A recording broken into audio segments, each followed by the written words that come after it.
પાલનપુરમાં વધુ એક હની ટ્રેપની ઘટના. આધેડ કોન્ટ્રાક્ટરને ફસાવી 5 લાખ પડાવતી ગેંગનો પર્દાફાશ કર્યો.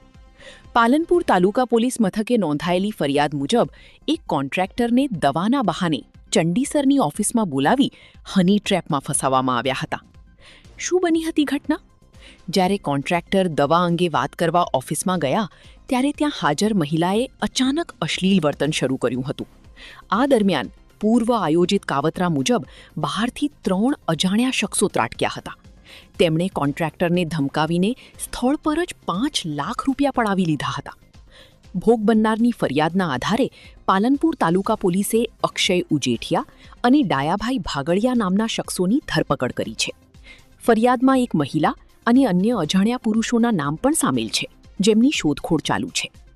પાલનપુરમાં માત્ર 3 જ દિવસમાં હની ટ્રેપની આ બીજી મોટી ફરિયાદ છે. 2 દિવસ અગાઉ પણ ડીસાના એક વ્યક્તિ પાસે 50 લાખની માંગણી કરાઈ હતી, જેમાં એલસીબી કર્મચારીની સંડોવણી ખુલતા ખળભળાટ મચી ગયો હતો. હાલ પાલનપુર તાલુકા પોલીસે આ રેકેટના મૂળ સુધી પહોંચવા વધુ તપાસ હાથ ધરી છે.